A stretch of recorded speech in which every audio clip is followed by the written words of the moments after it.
Selamat pagi. Untuk hari ini kita akan melanjutkan materi kita, pertemuan yang ke-14 dengan pokok bahasan, tantangan dan prospek pendidikan seumur hidup. Nah, kita akan melihat materi ini atau pokok pembahasan ini. Kita ke slide berikutnya. Oke. Berkaitan dengan tantangan dan prospek pendidikan seumur hidup, kita akan terlebih dahulu melihat atau memahami pengertian dari pendidikan seumur hidup itu apa begitu ya. Karena sebelum kita mengetahui apa arti pendidikan seumur hidup itu, kita akan sulit untuk memahami prospeknya atau tantangannya begitu ya. Jadi pendidikan seumur hidup itu adalah proses pembelajaran yang berlangsung terus-menerus ya sepanjang hayat, meliputi pendidikan formal, non-formal ya, dan informal. Konsep ini menekankan bahwa belajar tidak terbatas pada usia, institusi maupun ijazah ya, tetapi mencakup pengembangan diri yang berkelanjutan sesuai kebutuhan hidup atau pekerja dan masyarakat begitu ya. Oke, selanjutnya kita sudah memahami tentang pengertian dari pendidikan seumur hidup tadi ya. Lalu kita akan melihat apa sih ya tujuan pendidikan seumur hidup itu begitu ya. Nah, jadi yang pertama ya mengembangkan potensi manusia secara optimal sepanjangnya ya. Karena pendidikan kita itu dari sejak kita dilahirkan 0 bulan sampai usia balita, sampai usia anak-anak, remaja, dan bahkan pemuda ya. Seperti itu, bahkan sampai usia tua begitu ya. Jadi kita akan mengembangkan potensi kita begitu ya secara optimal sepanjang kehidupan kita. Lalu yang kedua, meningkatkan keterampilan adaptasi terhadap perubahan sosial ya. Jadi perubahan sosial, teknologi juga ya. Kalau kita melihat sekarang itu begitu banyak perkembangan teknologi begitu ya. Jadi kalau kita tidak upgrade atau kita tidak belajar kembali untuk mengikuti perkembangan zaman, maka kita akan tertinggal begitu ya. Dan perkembangan ekonomi juga ya. Kalau dulu kita orang Indonesia cuman berjual atau berdagang tuh antar Indonesia saja, tapi sekarang sudah pasar ekonomi global gitu ya. Jadi banyak dari orang-orang luar yang juga berjualan atau promosikan barang-barang atau produk mereka ke negara kita begitu ya. Jadi kita harus punya keterampilan gitu ya supaya tidak ketinggalan gitu ya. Lalu menciptakan masyarakat pembelajar atau learning society ya. Jadi bagaimana seorang pribadi atau masyarakat itu bisa memiliki kemauan untuk belajar begitu ya, supaya kehidupannya memiliki SDM yang memadai untuk kehidupan bermasyarakat maupun kehidupan keluarganya. Lalu mendorong kemandirian ya, jadi supaya masyarakat itu mandiri begitu ya, lalu punya kreativitas yang baik begitu ya, dan produktivitas individu di berbagai usia begitu ya. Oke, selanjutnya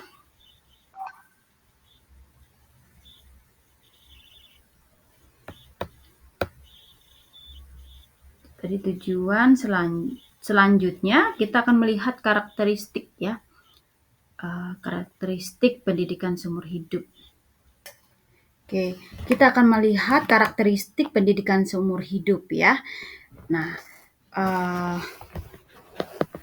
kalau kita melihat ya, berkelanjutan ya, berkelanjutan, artinya belajar berlangsung dari dari lahir hingga hayat begitu ya. Jadi dari sejak kita dilahirkan hingga sampai usia tua begitu ya, atau lanjut usia begitu. Uh, Lalu fleksibel ya, fleksibel artinya tidak dibatasi tempat atau waktu atau metode atau lembaga begitu ya. Jadi uh, semua usia bisa begitu ya.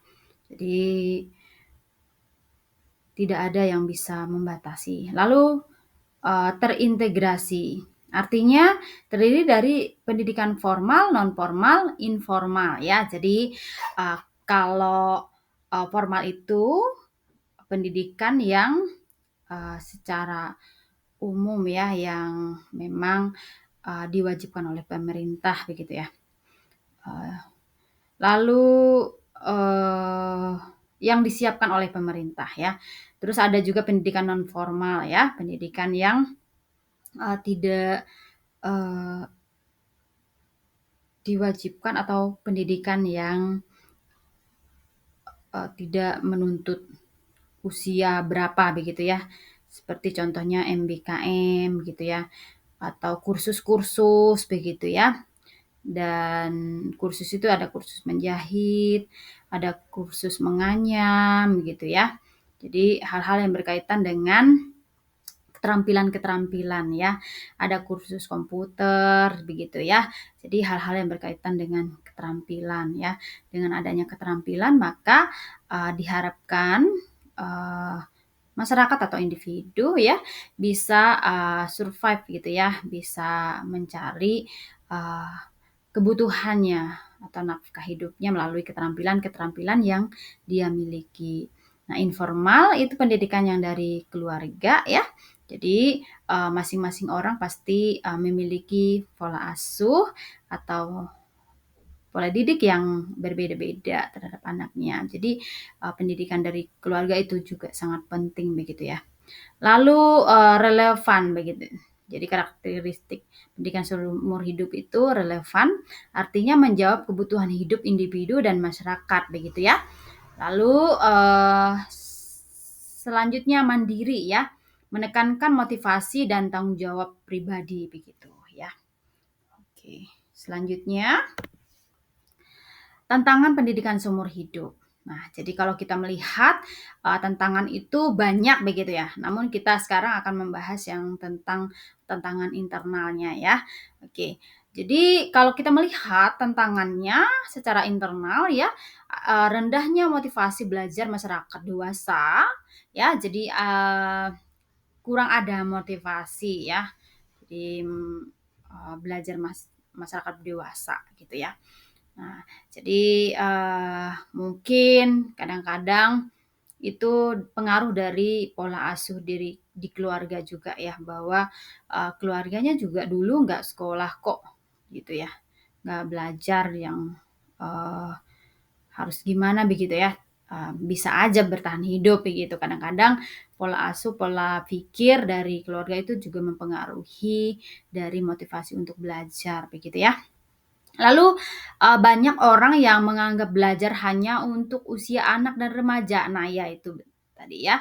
Jadi banyak orang menganggap itu belajar itu hanya untuk orang usia anak aja dan remaja begitu ya. Kalau sudah tua itu sudah enggak lagi begitu, sudah expired gitu ya. Nah, namun ternyata pendidikan itu adalah berlaku untuk semua orang begitu sampai usia tua begitu ya. Lalu selanjutnya keterbatasan sarana dan akses pendidikan non formal dan informal ya. Jadi ada keterbatasan sarana dan akses pendidikan juga untuk non formal dan informal ya. Jadi apa namanya? Perlu adanya dukungan-dukungan pemerintah daerah ya, supaya ada sarana akses pendidikan untuk masyarakat-masyarakat yang membutuhkan pendidikan non formal dan informal juga ya. Lalu terutama di wilayah terpencil dan komunitas marginal. Nah, jadi yang terutama itu untuk wilayah terpencil dan komunitas marginal ya. Marginal artinya wilayah yang sangat jauh begitu ya, dari mungkin di hulu atau di pedalaman begitu ya. Lalu kurangnya literasi digital. Nah, jadi kurangnya literasi digital, kurangnya minat baca juga ya, bahwa ketika ada orang apa namanya melakukan penyuluhan, memberikan informasi, tapi kurangnya literasi digital, kurang ada keinginan untuk membaca informasi-informasi gitu ya tentang pendidikan terutama untuk non formal begitu ya. Lalu menghambat partisipasi dalam pembelajaran berbasis teknologi. Jadi apa namanya tantangannya itu adalah menghambat partisipasi dalam pembelajaran berbasis teknologi. Gitu. Jadi apa namanya begitu banyak hambatannya secara internal, dan untuk selanjutnya budaya belajar yang belum berkembang. Jadi adanya budaya belajar yang belum berkembang, nanti kadang-kadang ada yang berpikir nanti dikatakan belajar kalau sekolahnya di formal begitu ya. Itu padahal banyak kelas-kelas yang dilaksanakan yang non formal ya, yang berkaitan dengan kreativitas atau berkaitan dengan apa namanya keterampilan-keterampilan begitu ya, yang nantinya berguna untuk menunjang kehidupan ekonomi keluarga begitu ya. Lalu komunitas belum sepenuhnya mendukung kebiasaan belajar sepanjang hayat. Jadi mungkin masyarakat begitu atau daerah belum sepenuhnya mendukung kebiasaan belajar sepanjang hayat. Jadi mungkin di daerah atau desa itu tidak ada program-program yang berkaitan dengan apa namanya keterampilan masyarakat begitu. Jadi yang ada hanya untuk anak-anak remaja, pemuda mungkin begitu seperti itu. Padahal penting juga untuk usia apa namanya untuk usia yang usia lanjut begitu ya, atau usia yang sudah 60-an ke atas begitu. Itu sangat penting. Ya, oke, selanjutnya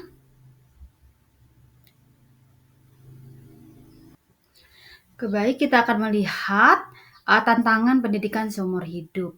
Tadi sudah ya, tantangan pendidikan seumur hidup.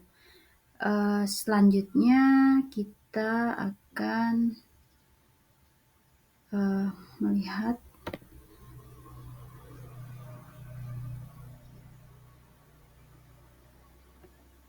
bagian yang kelima ya. Oke.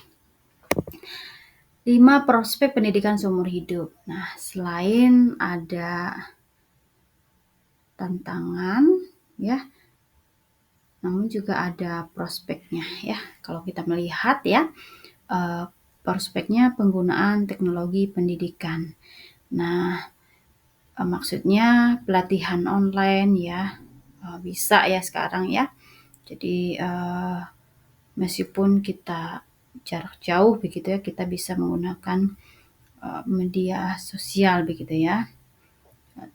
Lalu e-learning dan apa namanya teknologi-teknologi lainnya ya bisa kita gunakan secara leluasa sekarang ya, dengan menggunakan akses-akses yang sesuai dengan yang kita harapkan atau sesuai dengan apa yang sudah kita rencanakan yang cocok begitu ya, kita gunakan ya. Jadi untuk pembelajaran sepanjang hayat ini ya. Jadi banyak media sosial yang atau platform-platform yang kita gunakan sebagai media untuk kita memberikan informasi atau pengetahuan kepada masyarakat begitu ya. Lalu peningkatan keterampilan kerja. Jadi prospek pendidikan seumur hidup itu memberikan peningkatan keterampilan kerja ya. Jadi membantu individu meningkatkan kompetensi kerja dan daya saing global ya. Jadi dengan adanya pendidikan seumur hidup akan menolong masyarakat ya, membantu individu meningkatkan kompetensi kerja dan daya saingnya secara global begitu. Maka pentingnya ada pendidikan seumur hidup atau pendidikan bagi masyarakat di usia 80 ke atas begitu ya. Atau masyarakat yang belum pernah mengenyam pendidikan secara formal begitu bisa ya mengikuti. Lalu terbentuknya masyarakat pembelajar.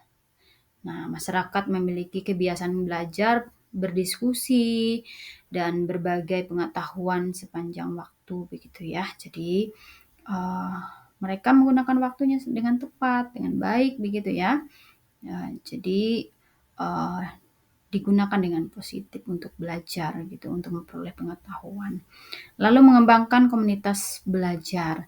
Nah, kemunculan pusat belajar masyarakat atau PKBM itu atau komunitas literasi dan rumah belajar juga penting ya untuk pendidikan masyarakat begitu ya.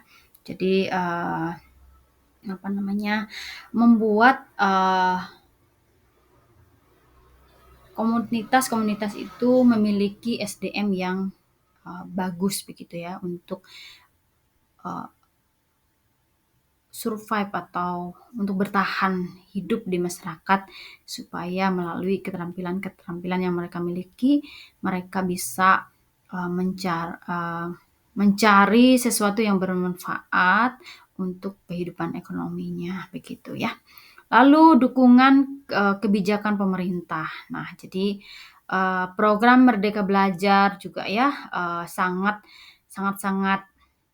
mendukung ya yang dilaksanakan dan direncanakan oleh pemerintah ya. Jadi program Merdeka Belajar, lalu Kampus Merdeka juga ya, pendidikan non formal juga ya sekarang sudah banyak ya di masyarakat disiapkan atau disediakan. Lalu pendidikan keterampilan berbasis masyarakat juga ya sekarang. Nah, sekarang juga ada sekolah rakyat begitu ya. Gitu. Jadi dukungan-dukungan pemerintah itu sangat penting untuk mendukung pendidikan seumur hidup ya, seperti itu. Lalu pembelajaran berbasis pengalaman. Nah, belajar dari praktik ya, pengalaman kerja ya, kehidupan berkeluarga juga interaksi sosial juga ya, itu sangat penting begitu. Lalu selanjutnya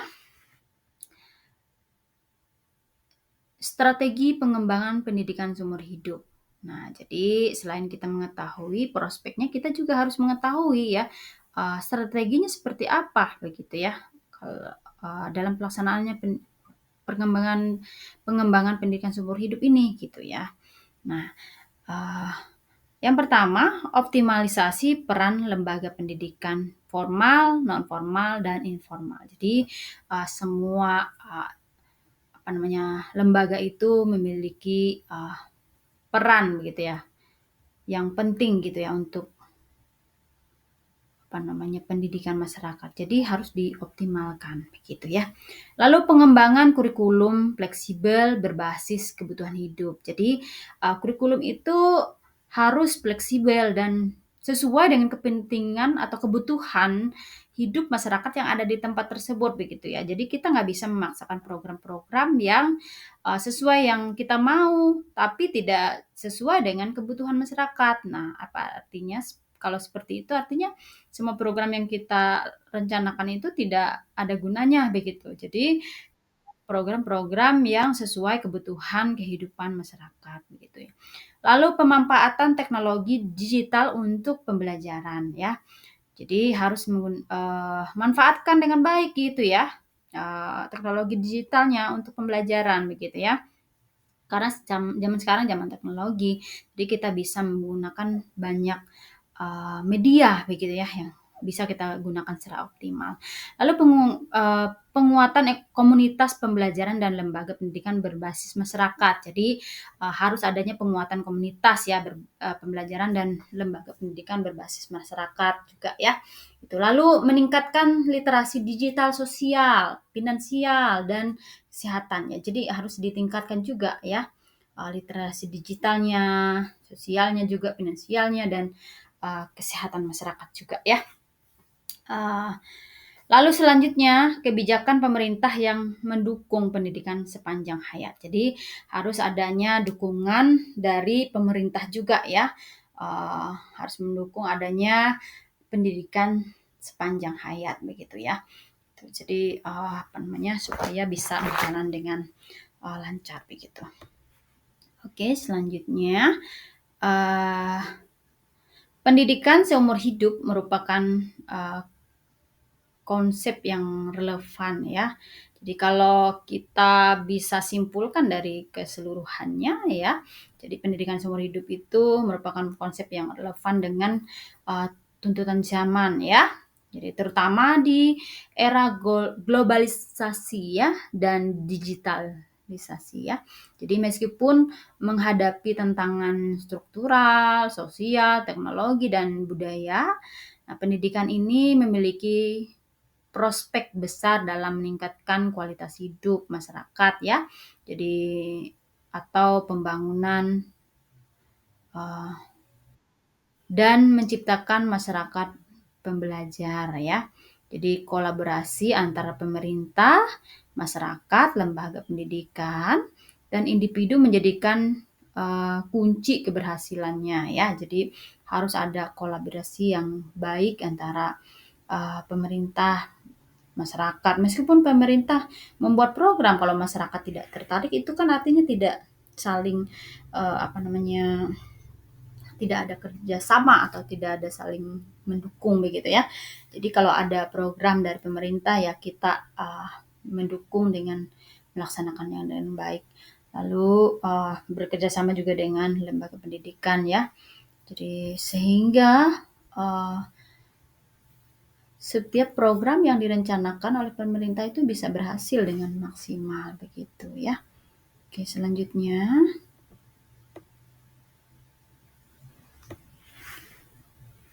Oke. Ini pertanyaan untuk diskusi ya. Jadi untuk minggu depan bisa kita saling komunikasikan, kita diskusikan sama-sama ya. Gitu. Jadi untuk tugasnya.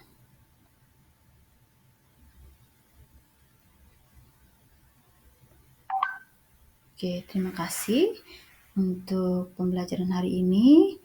Sampai berjumpa di pertemuan selanjutnya dan jangan lupa persiapan juga untuk UAS ya.